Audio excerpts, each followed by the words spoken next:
Drake, another one who disappointed us, I think. I want to know y'all's thoughts on Drake because we got 2 albums from him this year. Can I be completely honest with you guys? I look at Drake as a rapper.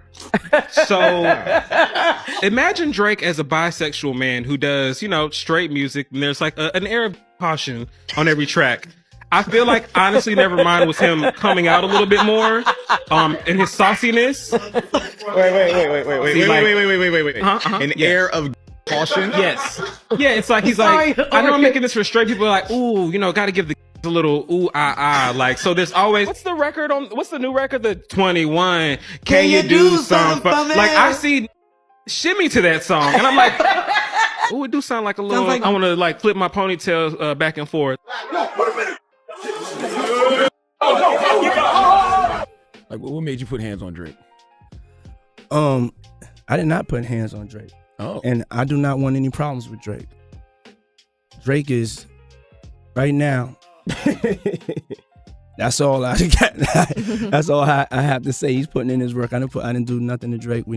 Drake is my friend. So it looks like Drake may have just sent a quiet warning shot toward 50 Cent, and it all ties back to the growing storm around Diddy. Once 50 started amplifying leaked claims and rumors connected to Diddy's private dealings, Drake's name suddenly found its way back into the spotlight. That motherfucker try to act like he didn't know you. You smashed Drake? No, I never smashed. Oh, you made love to Drake.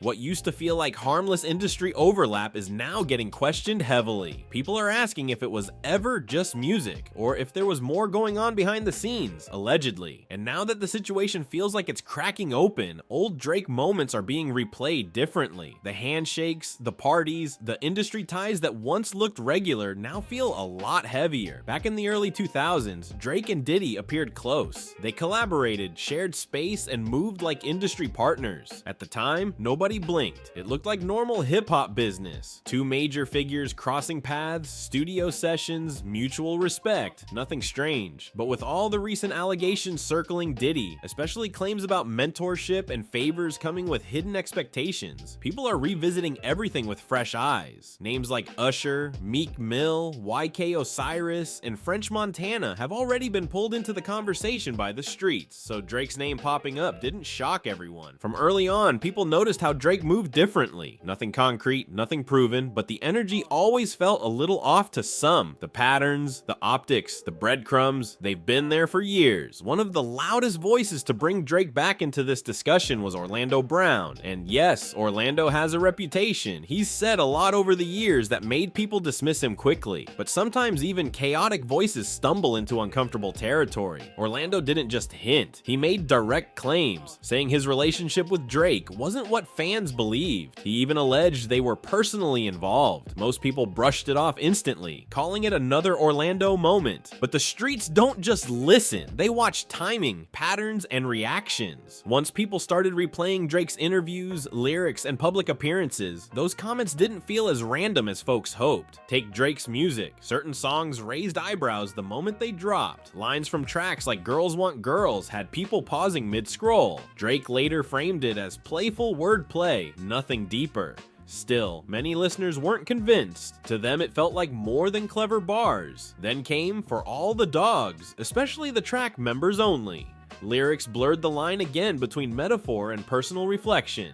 Drake explained it as emotional closeness and trust, but some listeners heard something else entirely. It wasn't just the words, it was the tone, the delivery, the overall vibe. Beyond music, viral moments added fuel. Clips of Drake's grooming habits, his fashion choices, and the way he emotionally connects with certain artists had social media talking. His admiration and closeness toward Lil Wayne especially stood out to some fans, sparking endless speculation online. People started saying this didn't feel like pure artistic expression anymore. It felt personal, and once the internet senses something, it doesn't let go easily. Comment sections filled up fast, timelines flooded with people saying the signs had been there for years. Some users posted extreme takes, others made jokes, and plenty leaned into rumors without proof. Drake, as usual, didn't respond directly. He rarely does. Silence has always been his move. Then older clips resurfaced. One in particular showed Drake pressuring YK Osiris to sing on camera, and that moment reopened debates all over again.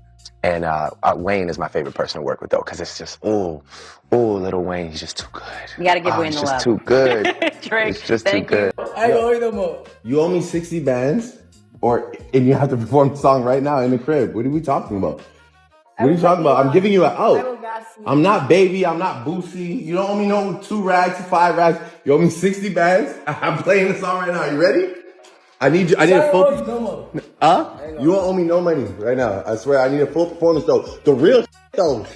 There's a little dance in there.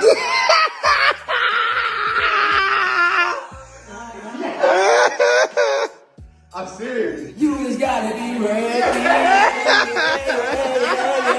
Oh, again. After Drake reportedly lost a $60,000 bet, the moment went viral. At the time, most people laughed it off like harmless clowning, but watching it back now, the body language hits different. It didn't feel playful, it felt controlling, like someone enforcing hierarchy. One user summed it up bluntly, saying Drake just pulled the biggest boss move they'd ever seen. Then things got messier when YK Osiris' child's mother posted that she allegedly caught him with another man. That post sent timelines spiraling. Suddenly, people started connecting dots they hadn't even considered before. Some fans went as far as wondering if the person involved could have been Drake, though nothing has ever been proven. Still, speculation took off fast. That's where the Diddy connection re-enters the picture. Word around the industry has been that Drake attended some of Diddy's infamous parties, allegedly not as someone being pressured, but as someone fully present in those circles. For a long time, Drake stayed close, real close, until he didn't. Insiders claim that once Drake reached a level where he no longer needed industry gatekeepers, he began pulling back. He created distance, tightened his circle, and focused on protecting his image. Allegedly, that shift didn't sit well with Diddy. According to multiple lawsuits and insider claims, rejection isn't something Diddy handles lightly. That's when the relationship reportedly started to sour quietly behind the scenes. Although there was no footage of this, based on people that I've spoken to close to the situation, Diddy really did punch Drake in the face. Oh, I got that call 4 o'clock in the morning. Right. I was laying in my bed and my phone kept ringing. I'm like, why my phone keep ringing at 4 o'clock in the morning? So I go to look at my phone, and it's my dude, And he ain't no just random guy in the club. This is somebody that everybody knows. Right. He's like, boy, you wouldn't just believe what happened. I'm like, what? Diddy just slapped Drake. Knowing Puffy for so long and having dealings with him, what was the first thing you thought when you heard the story about him allegedly punching Drake? He said and clicked him. I actually thought Drake must have said something wrong to him or something, or did something, or tried to play him, or something must have happened. I actually really didn't, I kind of just laughed. It's funny. Puff can't hear a hit? That's kind of crazy, Fifth. He still hear things from back then, that time period. Oh, got you now. Right. Okay, got you saying. He can't buy the record. You play it for him right now, and it's hot. He can't buy it. This is why he's fighting Drake. When you hit Drake, because he used the beat that he didn't actually use. 0 to 100. Right, you see what I'm saying? So if he heard it, and then he heard Drake's use it, but it wasn't a hit yet until Drake put the lines on it. And he's upset about that because he can't hear it, but he felt like he took something from him. People also forget Drake didn't rise alone. He openly admired his mentor, Jay-Z, often crediting him for guidance. Now fans are revisiting that old track, Light Up. Back then, it sounded like standard OG advice. Looking back, those lyrics feel different. Jay rapped about favors disguised as opportunities. He warned about friendly meetings loaded with expectations and alliances that flip once you say no. Even the Barzini meeting line hits harder now. Fans believe Jay wasn't just rapping, he was laying out the industry blueprint, a quiet warning about powerful figures and how favors always come with strings. If Drake took that advice seriously, it could explain why he slowly distanced himself when things started feeling off. I remember when I was about like 17 years old, I was in a parking lot, I was watching Jay-Z do a show for an event at the time that was called Rock the Caravana. It was like the first time Jay-Z had ever really like come to the city and shown us love.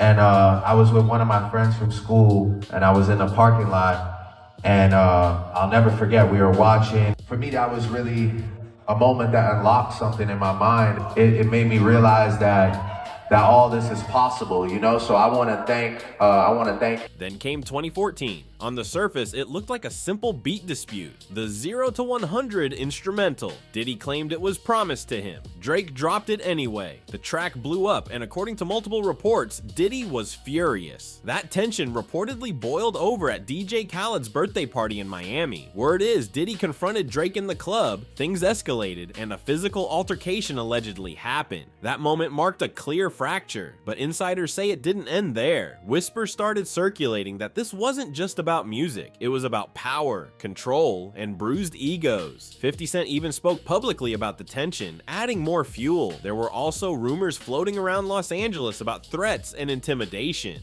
Well, you talked about how you found out that they're trying to set up Drake in LA at one point. What exactly was that about? That was about like him and Diddy were beefing, right? They had a little beef over something in Miami outside of Live. I think Diddy allegedly assaulted him or something. It was over the Start from the Bottom beat, where I guess it's supposed to go to Diddy and Drake took it and something silly like that. Yeah, I mean, when I think about Started from the Bottom, I don't know what Diddy would have did with that beat. I know. It's like a Drake beat.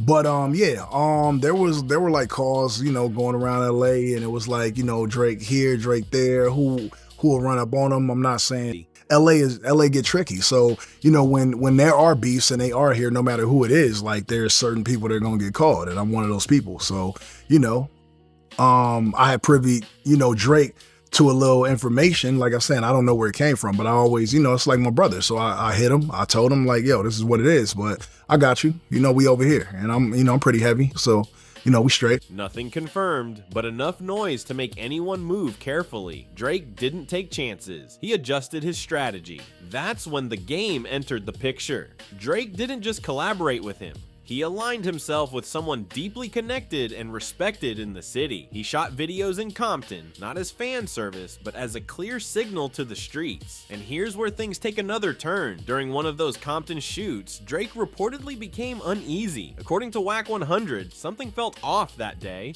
According to Whack, Drake noticed a few unfamiliar faces around him and immediately felt the energy was off. In that moment, he allegedly thought he was walking into a setup. Fear kicked in and Drake left fast. Whack later said he had to send someone after him to explain that those people weren't a threat at all. They were actually there for protection. Drake and Game do a song. What about it? And Drake comes to Compton to shoot the video. 100. He shot it on Brazil and Wimbledon. What all happened during that video? What was that? He pulled up, Drake gave us love, stunned and cleared it for me, didn't charge me. Drake didn't charge for the verse. Drake actually brought this film crew to film it for us.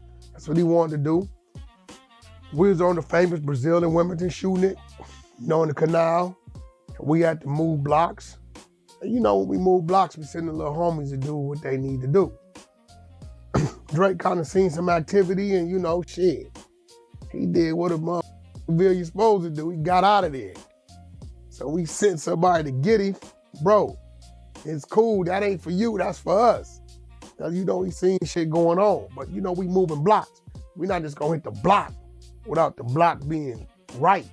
So we had to make sure the homies, went and cleared the block. He came back and we finished the video. By 2015, the public narrative started to soften. French Montana claimed he helped smooth things over. Diddy went on radio and denied any real issues, calling Drake a friend. On the surface, everything looked calm, but insiders say the energy never fully recovered. Publicly cool, privately distant. Then there's Cassie, which adds another layer people didn't fully clock at the time. Like, what made you put hands on Drake? I did not put hands on Drake. Oh. And I do not want any problems with Drake. Drake is right now. That's all I got. That's all I have to say. He's putting in his work. I didn't do nothing to Drake. Drake is my friend. That was a total rumor. Back in 2013, rumors swirled that Drake tried to bring her into his circle. Even speculation like that could have caused tension. Years later, after Cassie spoke openly about control and obsession within Diddy's world, people began revisiting those moments differently. Fans also dug up an old post from Lil Duval that once sounded like a joke. He wrote, "I heard Diddy swung on Drake in Miami for saying hello to Cassie. Back then, people laughed. Now that line hits a lot lot heavier. Fast forward to the present. As legal pressure mounts around Diddy, social media movements shift quietly, follows disappear, distance grows, people move careful, like they're trying not to be seen too close. Then 50 Cent steps back into the picture, pushing his Diddy documentary series and teasing that more footage, stories, and names could be coming. That's when the uncomfortable questions start circulating again. If names like Meek Mill, Usher, French Montana, and YK Osiris are already being discussed, people wonder who else was ever close to that environment. If Drake was around those circles, what does that really mean? Nothing has been proven. But when dots start lining up this tightly, silence doesn't shut down speculation. It makes it louder. With part 2 of 50's series looming, fans aren't just watching Diddy anymore. They're watching everyone who ever moved close to him, including Drake. So what do you think? Was Drake just another artist navigating a dangerous industry, or was he closer to that world than fans want to believe? Drop your thoughts in the comments. If this breakdown got you thinking, don't just scroll past it. Like the video, share it, subscribe, and stay locked in. More is loading next.